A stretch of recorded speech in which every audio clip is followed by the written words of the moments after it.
जय हिंद दोस्तों। स्वागत है आपका सोशियोलॉजी क्लासेस के हमारे यूट्यूब चैनल पे। तो आज हम देखने वाले हैं नगरीकरण नगरी समाजशास्त्र का भाग 2। तो आइए देखते हैं। उससे पहले ज़रूरी सूचना यह है कि अभी तक आपने हमारा टेलीग्राम चैनल नहीं ज्वाइन किया है तो ज्वाइन कर सकते हैं, जहाँ पे आपको 9 AM और 9 PM पर लाइव क्विज जो है करवाए जाते हैं। और टेलीग्राम चैनल का लिंक आपको वीडियो के डिस्क्रिप्शन में मिल जाएगा। तो आइए देखते हैं नगरीयता एवं नगरीकरण में अंतर। इसके पहले का भाग जो है प्लेलिस्ट में आपको मिल जाएगा। सामान्य अर्थों में नगरीयता और नगरीकरण को पर्यायवाची के रूप में प्रयोग किया जाता है, लेकिन विशिष्ट अर्थों में दो भिन्न अवधारणाएं हैं। नगरीयता मानव जीवन की एक दशा है। नगरीयता मानव जीवन की एक दशा या परिस्थिति को संबोधित करती है कि व्यक्ति की जीवन शैली क्या है, अर्थात जीवन जीने के विशिष्ट ढंग को व्यक्त करती है, वह नगरीयता कहलाती है, जिसे एक बार अपना लेने के बाद व्यक्ति आसानी से नहीं छोड़ सकता। जबकि कुल जनसंख्या में नगरीय स्थानों में रहने वाली जनसंख्या का अनुपात ही नगरीकरण है। तो जब जनसंख्या अनुपात बढ़ता है तो उसको नगरीकरण कहते हैं, लेकिन जब हम नगरों के जीवन शैली को अपना लेते हैं तो उसको नगरीयता कहते हैं। सिंपल से शब्दों में कि जीवन शैली को जब अपनाते हैं, जीवन के विशिष्ट ढंग को अपनाते हैं तो वह नगरीयता कही जाती है। और जनसंख्या के अनुपात में जब जनसंख्या अनुपात बढ़ता है तो उसे नगरीकरण का स्तर कहा जाता है। नगरीकरण के प्रक्रिया का अर्थ कुल जनसंख्या में वह वृद्धि जो नगरीय है, अर्थात नगरीय जनसंख्या में वृद्धि। इस प्रकार नगरीकरण एक प्रक्रिया है, जबकि नगरीयता का तात्पर्य जीवन के कुछ लक्षणों से होता है। तो नगरीकरण एक प्रक्रिया है, सोशल प्रोसेस है, लेकिन नगरीयता का तात्पर्य जो है जीवन शैली से, अर्थात जीवन जीने के कुछ ढंगों को अपना लेना नगरीयता है। अगला है नगरों के विकास की अवस्थाएं, stage of evolution of cities. जिस प्रकार मानव जन्म लेकर शैशव, तरुण और प्रौढ़ अवस्था और वृद्ध अवस्थाओं से गुजरता होगा, इसी प्रकार नगर की उत्पत्ति को लेकर विकास के विभिन्न अवस्थाओं के बीच में पदार्पण करते हैं, जिसके दौरान एक छोटा कस्बा महानगर बृहद नगर का रूप धारण करते हैं। तो विकास की एक क्रम बताया जाता है। कोई गांव है, गांव चलकर कस्बा बनता है, कस्बा चलकर नगर बनता है, नगर चलकर महानगर बनता है, महानगर बनकर आगे चलकर बृहद नगर बनता है। तो यह इन्होंने का विकास के जो है चरण होते हैं। नगर विकास के इन अवस्थाओं को अध्ययन में पैट्रिक गिडिंग्स, लुइस मम्फोर्ड और ग्रिफिथ टेलर का योगदान जो है उल्लेखनीय है। ग्रिफिथ टेलर यहाँ पे कर गया का जो है उल्लेखनीय रहा है। तो आइए देखते हैं पैट्रिक गिड्स ने नगरों की स्थिति, कार्यों, आर्थिक और ऐतिहासिक संबंधों के आधार पर नगरों को आर्थिक विकास की 3 अवस्थाओं का उल्लेख किया है। तो यहाँ पे जो पूछता है ज़्यादा करके टाइप अर्थात प्रकार ही पूछता है कि किन अवस्थाओं का उल्लेख किया है, तो उसको याद रखेंगे। तो पैट्रिक गिड्स आदि युगीन प्रविधि ए टेक्निक का उदाहरण झरिया, यहाँ खनन का कार्य प्रमुख है। तो आदि युगीन प्रविधि में बताया है। दूसरा परायुगीन प्रविधि को बनाया प्लेटो टेक्निक जो इन्होंने बताया है, उसमें उदाहरण के तौर पर कहा कि राउरकेला, इसमें निर्माण कार्य किया जाता है, जैसे लोहा, इस्पात उद्योग, इंजीनियरिंग कार्य होता है। वहीं झरिया झारखंड की जो जनजाति है उसके बारे में कहा कि जो खनन का कार्य मुख्य रूप से करती है, उसको इन्होंने आदि युगीन माना है।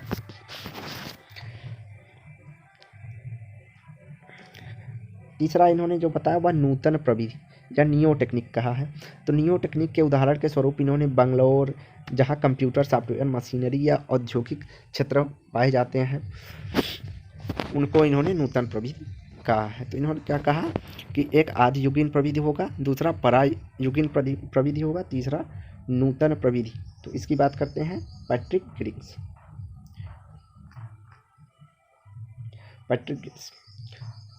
अगला है इसी तरह लुइस मम्फोर्ड ने तकनीक के आधार पर नगरों को 4 भागों में विभाजित किया है। तो तकनीक के आधार पर किस में क्या था, तो इन्होंने आदिम युगीन प्रविधि या यो टेक्निक का झरिया झारखंड पैट्रिक गिट्स की तरह। पुरानी युगन प्रविधि प्लेटो टेक्निक, उदाहरण राउरकेला, ठीक एकदम गिट्स की तरह। और नूतन प्रविधि नियो टेक्निक, उदाहरण बंगलोर को दिया है। और जैव बायोटेक्निक, उदाहरण पंतनगर और मनिका पाल को। तो पैट्रिक गिट्स से इन्होंने भिन्न बताया है कौन, लुईस ममफोर्ड। इन्होंने एक जैव प्रविधि नया जो है ऐड किया है, इसके बाद याद करेंगे। पैट्रिक गिट्स 3 की बात करते हैं। और यहाँ पे जो इन्होंने है लुईस ममफोर्ड 4 टाइप की चर्चा की है। आदिम युगीन प्रविधि, पुरायुगीन प्रविधि, नूतन प्रविधि और जैव प्रविधि की बात कौन करते हैं, लुईस ममफोर्ड। ज़्यादातर यही टाइप ही पूछता है।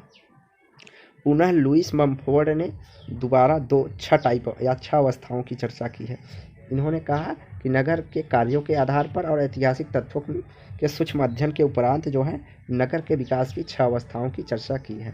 तो यह मोस्ट इम्पॉर्टेंट है, यही ज़्यादातर एग्जाम में पूछा जाता है। तो इन्होंने बताया कि एक ईओपोलिस है।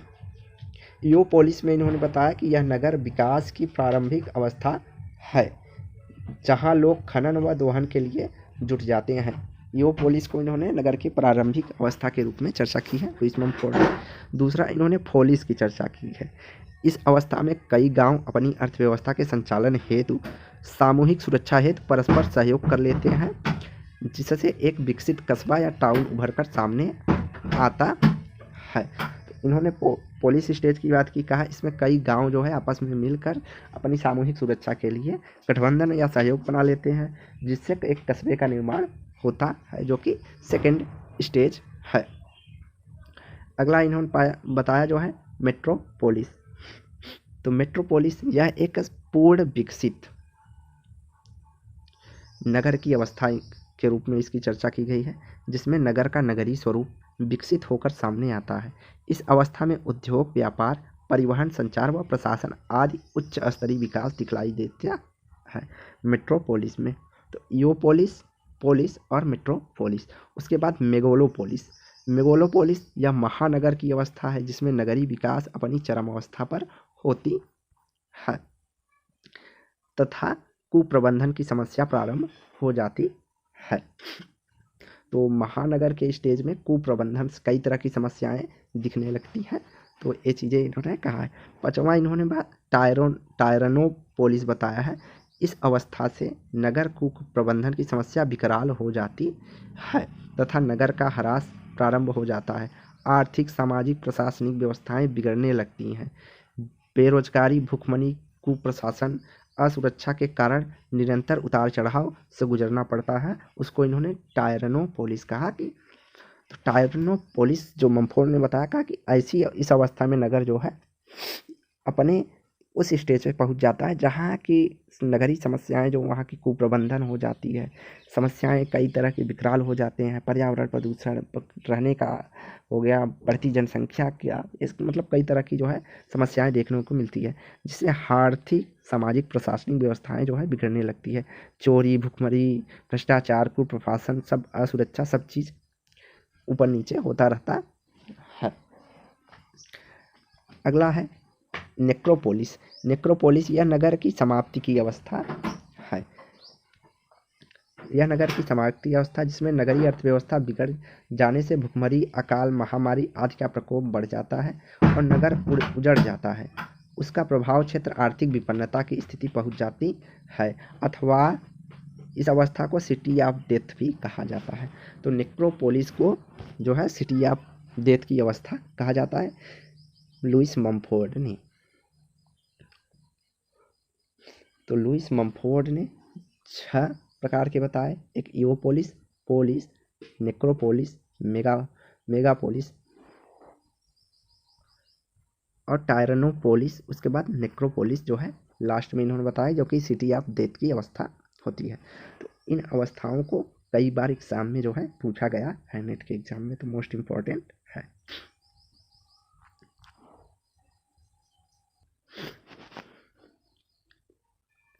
आगे है भारतीय नगरों की विशेषताओं के आधार पर 3 वर्गों में विभाजित किया जा सकता है। तो यहाँ भारतीय नगरों की बात की गई है। पहला है प्राइमरी नगर।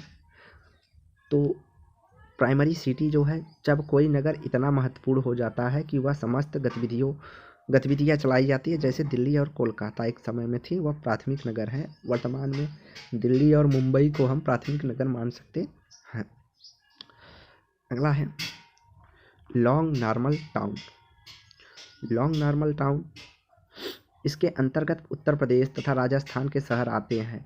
इन राज्यों में सभी नगर लगभग एक जैसे ही नज़र आते हैं। जैसे लखनऊ हो गया, कानपुर हो गया, तो इस तरह के सिटीज़ को इन्होंने लॉन्ग नॉर्मल टाउन कहा है। तीसरा है पॉली न्यूक्लिएटेड टाउन। तो पॉली न्यूक्लिएटेड टाउन ये बिहार, पंजाब आदि राज्यों में पाए जाते हैं। ये नगर छोटे होते हैं परंतु सबकी अपनी कोई विशेषता होती है। तो इन्होंने कहा पॉली न्यूक्लिएटेड टाउन जो है छोटा नगर होता है, लेकिन उसकी कुछ ना कुछ विशेष व्यवस्था होती है। जैसे लुधियाना है, कपड़ों के लिए फेमस है। इस तरह के होते हैं।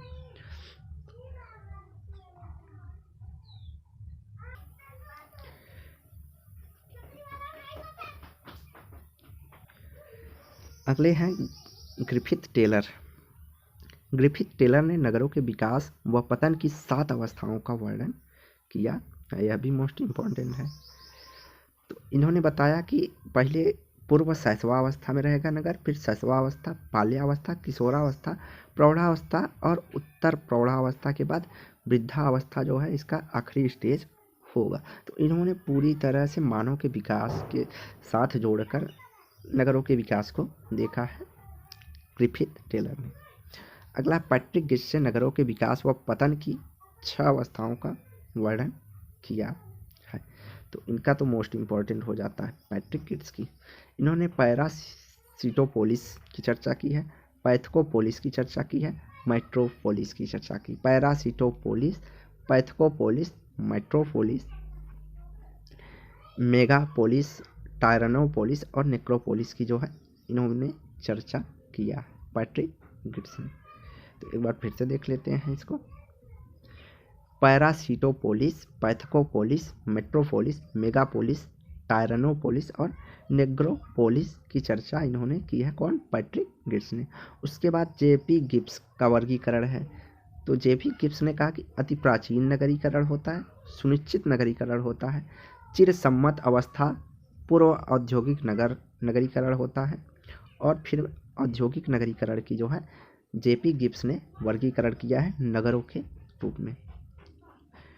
उसके बाद जी हर्ड की बुक है ह्यूमन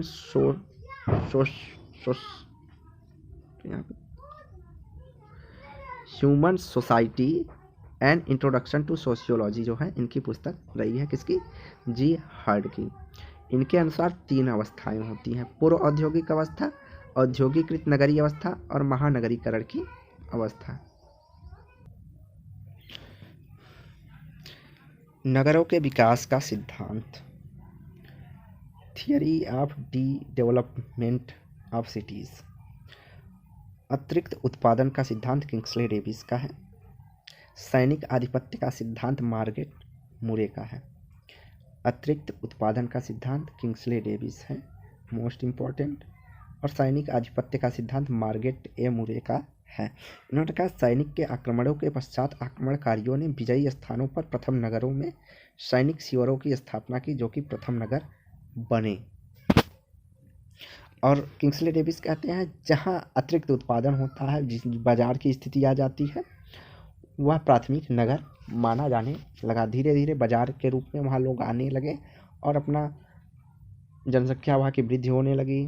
वहाँ पे अपने खरीद फरोख्त सामानों को बेचा खरीदा करने लगे। तो प्राथमिक नगर इन्होंने उसी को माना जहाँ अतिरिक्त उत्पादन को बेचा या खरीदा जाता हो।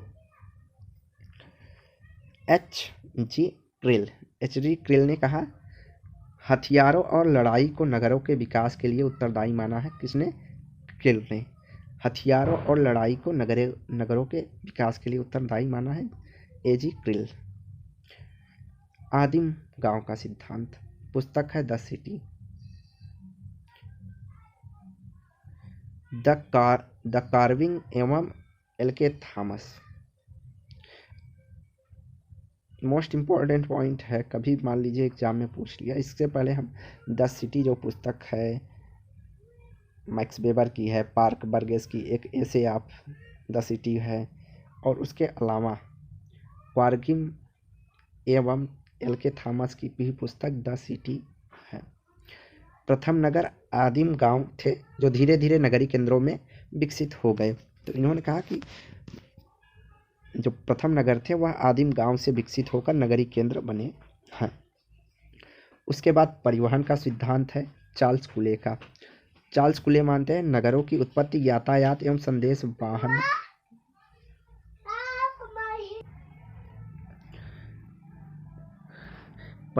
परिवहन का सिद्धांत जो है चार्ल्स कुले के द्वारा नगरों की उत्पत्ति यातायात एवं संदेश वाहनों साधनों के जन्म व विकास के साथ हुआ है। इन्होंने कहा जैसे जैसे यातायात संदेश के वाहन के साधन बढ़ते गए तो ऐसे ऐसे नगरों का जो है विकास हुआ है।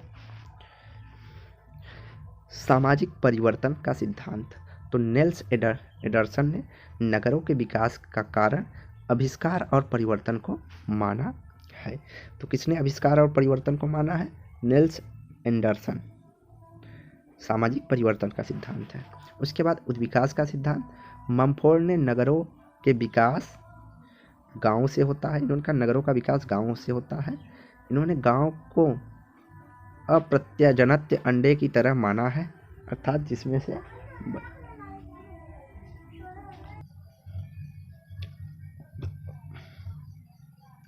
अगला है उद्विकास का सिद्धांत। ममफोर्ड ने नगरों का विकास गांव से हुआ है, ऐसा बताया है। गांव से कस्बा हुआ, कस्बा से नगर हुआ, नगर से महानगर हुआ, तो इस तरह बताते हैं। इन्होंने कहा कि यह एक अजन्मे वाले अंडे की तरह माना जा सकता है जिसके विकास की संभावनाएं अंतर्निष्ठ है, जो समय पाकर प्रतिपुष्टित होते हैं। आगे है क्रिस्टालर और एवं लांस। तो क्रिस्टालर एवं लांस ने केंद्रीय स्थल का सिद्धांत दिया है। इन्होंने कहा यह सिद्धांत मार्क प्रिंसिपल भी कहलाता है। कौन सा? मार्क प्रिंसिपल, अर्थात एक केंद्रीय स्थान पर वृत्ताकार व्यापार क्षेत्र के केंद्र में स्थित होता चाहिए। तो इन्होंने कहा कि एक व्यापार क्षेत्र जो होता है वह केंद्र में रहता है, बीच में रहता है। तो इनका जो सिद्धांत था वह इस प्रकार का था। उसके बाद इन्होंने कहा सामाजिक पतन के रूप में नगरवाद की जो है व्याख्या लेविस ममफोर्ड करते हैं। तो सामाजिक प्रश्न आता है कि सामाजिक पतन के रूप में नगरवाद की व्याख्या किसने की है? तो लेविस ममफोर्ड। उसके बाद है नगर उत्तम लोगों का चुनाव करता है। मोस्ट इम्पॉर्टेंट पॉइंट है। लुइस बर्थ ने कहा कि नगर उत्तम लोगों का चुनाव करता है। उसके बाद समाज निजाति समुदाय के सदस्यों वाली नगरीय मलिन बस्ती को घिट्टो कहा है। इन्होंने कहा समाज में जो निजाति समूह के सदस्य या एक जैसी समूह के सदस्य रहने वाले जो नगर में मलिन बस्तियों में रहते हैं उसको घिट्टो कहा है। इस शब्द का प्रयोग सबसे पहली बार यूरोप में यहूदियों की बस्ती के लिए किया गया था। मोस्ट इम्पॉर्टेंट पॉइंट यह भी है, कई बार एग्जाम में पूछा जा चुका है कि घिट्टो क्या होता है। तो घिट्टो होता है समान विजाति समुदाय के सदस्य वाली एक नगरीय मलिन बस्ती। जब एक जैसे लोग एक जगह पे रहते हैं तो उसको घिट्टो कहा जाता है। जैसे यहूदी जो है जर्मनी में से भागकर कहीं अलग अलग जगहों पर गंदी बस्तियां बना के रहते हैं, मतलब एक प्रवासी की तरह रहते हैं, तो टेंट बना के कैंप बना के, तो उसको घिट्टो कहा गया है। जैसे आप अपने यहाँ चले जाएंगे पश्चिम बंगाल में कई बांग्लादेशी लोगों का समुदाय एक झुग्गी झोपड़ियों में रहता है, तो उसको भी हम घिट्टो कह सकते हैं। नगरीकरण के प्रमुख सिद्धांत, तो इसको हम अगली वीडियो में देखेंगे। वीडियो को लाइक एंड शेयर कीजिए, चैनल को सब्सक्राइब कीजिए। धन्यवाद।